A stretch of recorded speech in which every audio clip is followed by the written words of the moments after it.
Hello all. We are nearly at 10,000 subscribers. I honestly cannot believe it myself. Anyway, the 10k subscriber comp will drop the weekend that we reach 10k. It is over 6 hours, cannot wait to get it to all of you. Enjoy the video.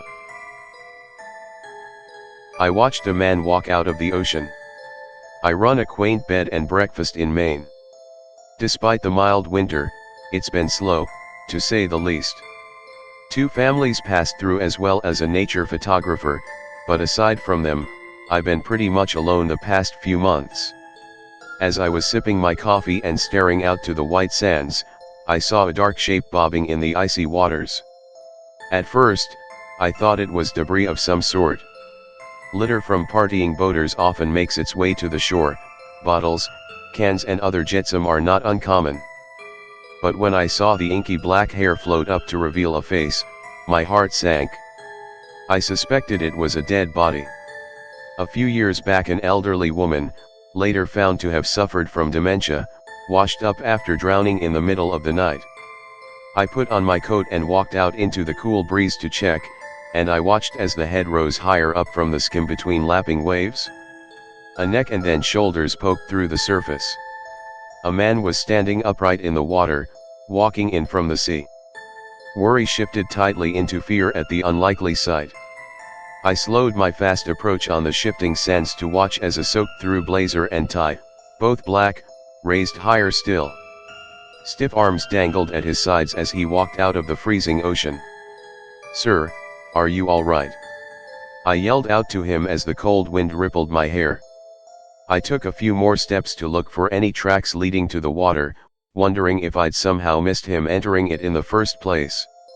There were no boats anywhere near the horizon and no tracks aside from the ones he made as he fully emerged to walk upon the damp sand.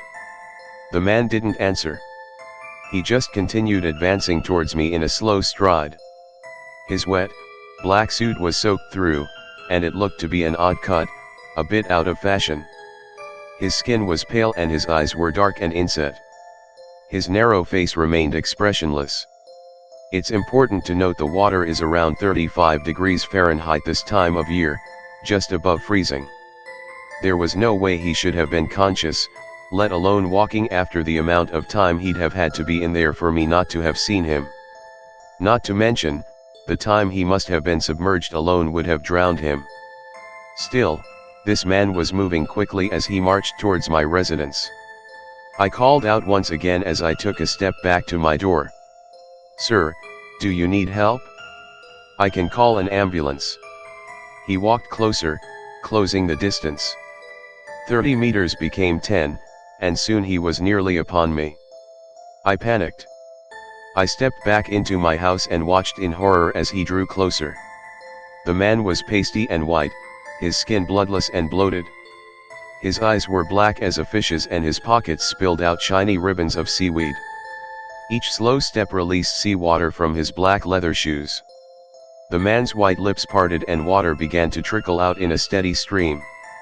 He then made a series of deep, throaty clicks, hollow and deep. I yanked the sliding patio door closed and locked it.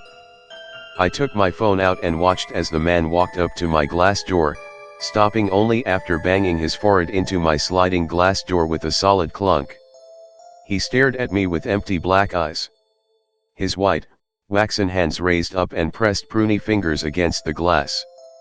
His mouth widened, leaking out salt water until his jaw let out a sickening pop. I watched, frozen with peeking horror as translucent strands of gelatinous rope spilled down from his mouth, dangling like living cellophane noodles from the rotten teeth in his black gums. The texture resembled jellyfish, but the form was unlike anything I'd ever seen. The man's vacant stare locked onto my eyes and his palms then closed into fists. He began to pound on the glass with jarring slams, and I screamed. I retreated to my bedroom as those slamming fists beat against the glass. I dialed 911 and listened in horror to the rattling thuds that boomed like a drum. I explained someone was breaking in and gave them the address to my guest house in Moody, Maine. I answered the questions as calmly as I could until I heard a high-pitched crack along with the loud thuds. My heart raced. The large windows were stormproof but wouldn't hold forever. I begged them to hurry as I searched for a weapon. I grabbed my old squash racket as I listened to the intense thuds continue for a minute or so. After a few minutes, however, the banging stopped. I could then hear my heartbeat in my ears as I listened for any sound other than the wailing wind. I approached my bedroom window and stared out. The frothy waves slapped the sands, misting the air from the wind. Soon, the back of the man was visible as he walked back towards the water. I watched, transfixed as he continued his march back into the ocean, each leg carrying him deeper into the crashing waves until they vanished in the surf. He continued on, shrinking in size and sinking into the declining shelf until only his head was visible, and soon that too disappeared beneath the break. I stared for a solid 10 minutes in disbelief, but he was gone. I finally breathed a sigh of relief, still rattled and confused. It took another 15 minutes for the police to arrive, and by then I knew how ridiculous my story sounded. I recounted the strange occurrence regardless, detailing his appearance and demeanor. I led them to the door, which was wet from his pounding fists. A tiny crack was visible in the pane. I received the obligatory line of questioning regarding drug or alcohol use, but they could see I was dead sober and this was not a prank, publicity stunt, or simple misunderstanding. Additionally, there was a single set of footprints leading to my house and back to the ocean, which confirmed my bizarre story. I was advised to keep my doors locked and told it was likely some confused renter. They didn't believe me, but the man was gone and I knew how ridiculous my story sounded. After a small chat about the weather and being told to call back if anything else happened, they took off. I then expected it to turn into a bizarre tale I'd later share with my friends at the pub over a pint. I even began to question whether I'd just missed some obvious explanation as the sunset blazed across the ocean and vanished beneath the horizon.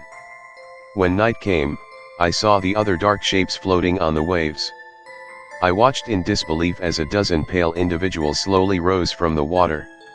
Their widening jaws dangled strings of jelly from rotten teeth as they emerged from the ocean and onto the sand. Among them was the man from earlier.